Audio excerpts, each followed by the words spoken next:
Hi everyone, new day new blog. আজকে তাড়াতাড়ি করে একদম রান্না বাড়ি, সেটা রান্নাঘরে কোনো ঝামেলাই ছিল না।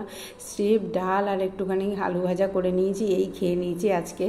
আর সেরকম কিছু ছিল না। রোজ রোজ কি মাংস ভালো লাগে? একদিন বাদে বাদেই মাংস খাইতে আমার ইচ্ছা নেই। তবু চলো আজকে তাড়াতাড়ি করে ডাল আলু ভাজা খেয়েই তাড়াতাড়ি বললাম যে চলো একটু তাহলে বেরোবো, সিদ্ধেশ্বরী মন্দিরে যাবো। এখানে জায়গাটা কিন্তু এত সুন্দর, আর যত যায় তত যেতে ইচ্ছা করে।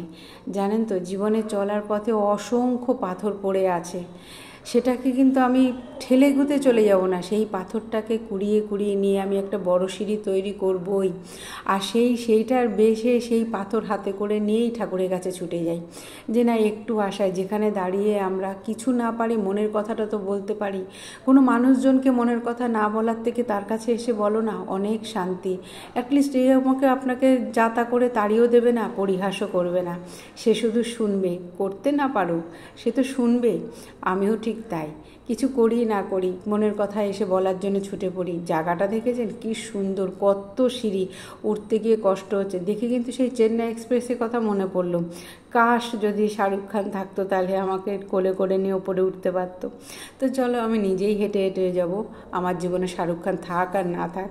কি সুন্দর লাগছে সিটিটা দূর থেকে। আরেকটা কি ভাগ্যচক্র দেখুন, এমনই একটা ভালো দিনে এসেছি, হঠাৎ এসে দেখছি এত সুন্দর, এত প্রদীপ, কি ব্যাপার, নিশ্চয়ই কিছু আছে। আসলে এদের রিচুয়ালগুলো তো আমি জানি না কোন দিন কি থাকে। তো যাই হোক, নিজেদের আমরা বাঙালিদের মধ্যে যেরকম হয় জানতে পারি আজ এটা কাল সেটা, কিন্তু এদের মধ্যে কোন দিন কী আছে সেরকম তো মানুষের সাথে আলাপ নেই। ওই রাস্তায় দেখা হলে দু একজনের সঙ্গে হাই হ্যালো। কী সুন্দর লাগছে শিব পার্বতীকে। তো দেখুন, যা পুজো দেওয়াও হয়ে গেছে, এখানে অনেকক্ষণ বসেছিলাম, এবার নাবার পালা।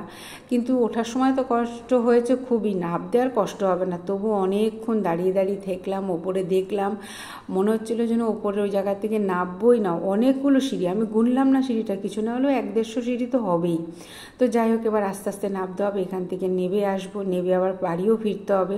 কিন্তু এটা যেখানে যাই সিটির থেকে অনেকটা দূর। আমরা একটা অটো রিজার্ভ করে ওইভাবে এসেছি, প্রায় সন্ধে হয়ে এসেছে, অটোওয়ালাকে নিচে দাঁড় করিয়েও রেখেছি। তো চলুন এবার বেরোনো যাক। ফিরে এসে এই যে মন্দিরটা দেখছেন, এটা আমার বাড়ির সামনে একদম। বললাম না আজকে কিছু একটা আছে, এসে দেখি এখানেও সারা জায়গায় আলপনা দেওয়া, এমনকি সারা রাস্তাগুলোতে। মন্দিরটা এত বড়, এটা হচ্ছে মহাদেব মন্দির।